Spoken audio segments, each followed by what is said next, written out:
Ok, on va essayer de répondre à la question comment estimer la volatilité annuelle. Alors, c'est une question finance. On va déjà définir en fait c'est quoi la volatilité, en fait, de pourquoi on parle de tout ça. En fait, souvent, on a sur les marchés financiers, on va avoir un actif. Ça peut être une action, le prix de l'or, une obligation, etc. Donc un certain actif qui a une certaine valeur. Et du coup, en t, à t égale 0, imaginons aujourd'hui par exemple, on a une certaine valeur S de 0. Et puis cette valeur, au fil du temps, va évoluer. Et puis on va atteindre un S de grand T à une date égale grand T. Donc en fait, on va avoir une sorte de alors on va voir l'évolution du prix d'un actif.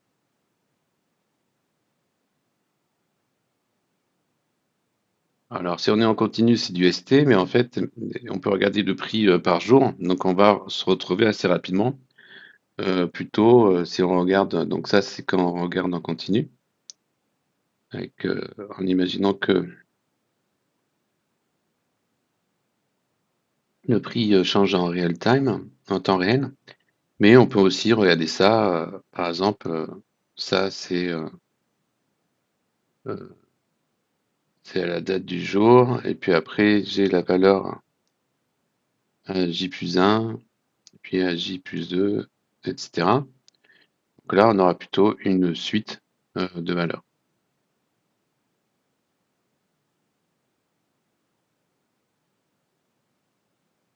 Et en fait, ce qui va nous intéresser, c'est que on va regarder du coup entre T et T plus dt, on va regarder si on est en continu, donc là, on regardera ce que ça donne en discret. Et continuons avec une modélisation en temps réel. Et ben, du coup, le cours, le prix va passer de S à S plus dt. Et on va mesurer du coup les écarts, donc S moins S sur T. Donc ça nous donne les, euh, les revenus en pourcentage ou les accroissements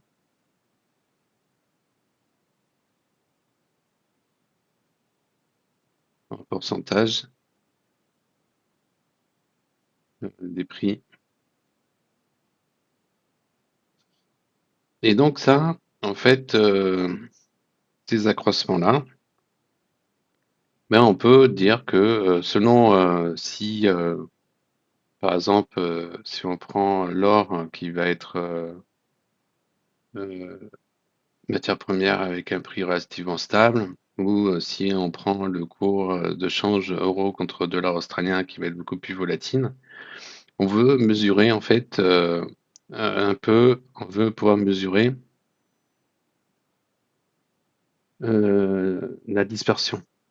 Donc on veut mesurer, je vais écrire en français, on veut mesurer en gros la dispersion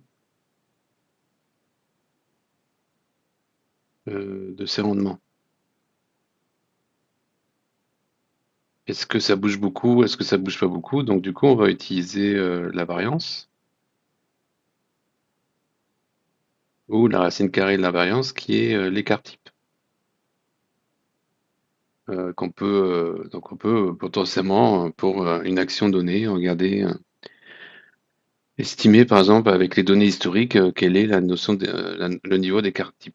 Et l'écart type en finance, on appelle ça la volatilité. Parce que ça va nous estimer en fait si c'est volatile ou pas. Donc si la volatilité est basse, c'est que du coup le cours est relativement stable. Si la volatilité est grande, ça veut dire que le cours, tous les jours, varie avec une amplitude relativement forte. Donc ça va être à la base, en fait, ça va être un des éléments qui va être important en finance de maîtriser, d'une certaine manière, en tout cas un des inputs importants, parce que en fonction de la volatilité du sous-jacent, eh ben, la probabilité que ce prix soit égal à un certain prix dans le futur va être plus ou moins probable. Donc si on veut se couvrir contre le risque, euh, par exemple, que je dois acheter quelque chose dans une devise étrangère dans un an et que je veux me couvrir contre ce risque, ben, si le cours est stable ou si le cours est très volatile, on voit bien que le coût pour me protéger contre le risque de perdre de l'argent dans un an parce que le cours a été défavorable n'est pas le même. Donc plus ça va être volatile, plus m'assurer contre une variation de ce cours va me coûter cher. Alors, du coup, on a cette notion de volatilité. Et on se dit, maintenant, qu'est-ce qu'on essaie de voir? C'est qu'on peut regarder tous les jours, du coup. Alors, je vais mettre un petit trait là. On peut regarder tous les jours, donc entre J et J plus 1, je vois par exemple, j'ai estimé, donc la volatilité, on va la noter comme un écart type, je vais estimer que j'ai une volatilité de l'ordre de 1%. Et puis entre J et J plus 2, ben, à nouveau, j'ai une volatilité de l'ordre de 1%. Et je veux savoir qu'est-ce qui va se passer, quel est le niveau de volatilité que je vais avoir dans ces cas-là au bout d'un an. Alors, pour faire ça, en fait, ben, je vais considérer que du coup, ben, déjà là, on va avoir en fonction du nombre de jours. Donc en une année,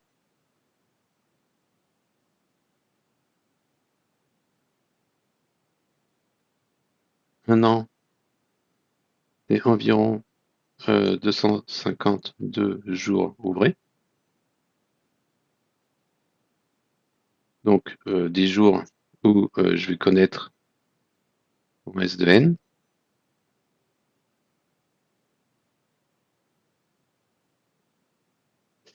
Et ben, je vais dire que mon S 252, au bout d'une journée, c'est la somme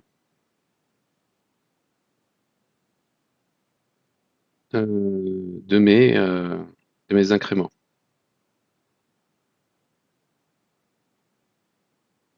Donc de mes SI plus 1 moins SI. Moins 1 pour aller jusqu'à S de 1 plus 1. Et ça, du coup, ça, je sais que la variance de mes écarts ici, c'est 1, 1%.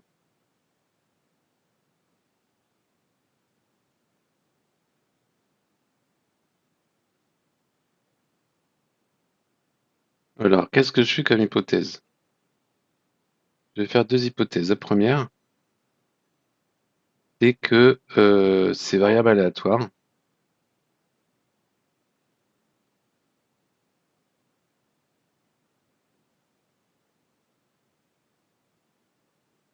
qui représentent donc ces accroissements,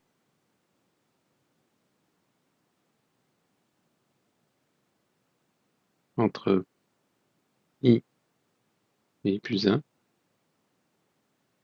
sont indépendantes.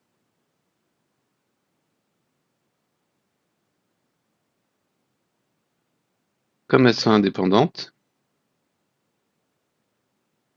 ben, je vais pouvoir... Alors, elles sont indépendantes, ça c'est ma première hypothèse. Et ma deuxième hypothèse, c'est que la variance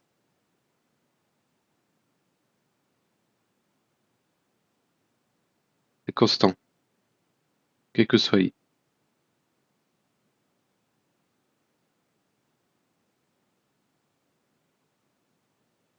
Et égale du coup à moins 1%. De ce fait, quand je vais calculer la variance de mon, de mon cours entre t égale 1 et t égale 252, ça va être égal à la somme des variances.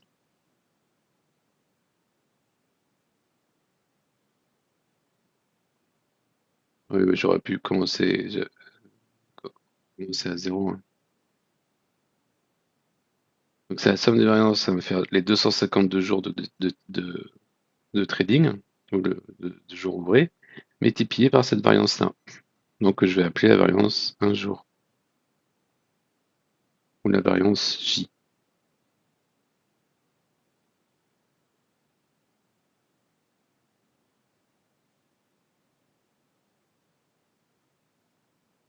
On le mettra après. Donc multiplié par cette variance, par cette constante.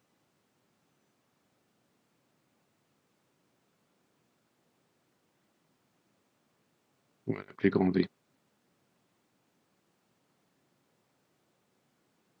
Donc, de ce fait, l'écart type sur une année, ben, ça va être la racine carrée de la variance sur une journée.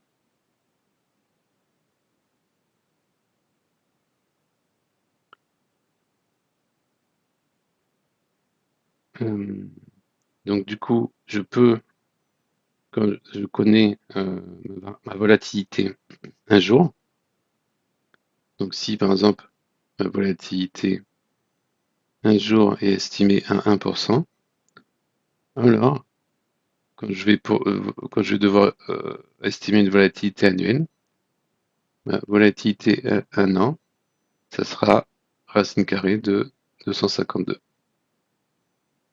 soit 1%. Ok? Mais ça réside sur le fait que les accroissements soient indépendants, ce qui sera cohérent avec la modélisation plus tard qu'on fera. Modélisation de l'aléa avec un mouvement brownien, on définira plus tard, hein. Mais entre autres, les accroissements sont indépendants, et la volatilité journalière est constante. Moyennant ça, on a cette formule. Donc ça veut dire quoi? Ça veut dire qu'en pratique, c'est pas toujours vrai. On peut avoir des situations où il y a un effet mémoire, c'est-à-dire que les accroissements indépendants, c'est pas vérifié.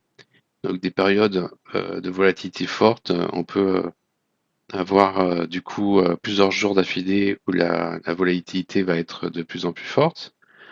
On peut aussi, le fait que la volatilité soit constante, ça c'est pas vérifié non plus. On a des périodes où la volatilité peut être stable et des périodes où la volatilité est beaucoup plus forte suite à des événements qui arrivent au niveau économique par exemple, ou des annonces qui vont avoir un impact, mais qui vont à un moment donné après se stabiliser. Et donc, on a des niveaux de volatilité qui sont absolument pas constants, quel que soit le marché sur une année. Donc, ces deux hypothèses, en fait, ne sont pas vérifiées la plupart du temps sur les marchés, mais ça nous permet, moyennant ces deux hypothèses, de facilement estimer une volatilité annuelle. Et voilà.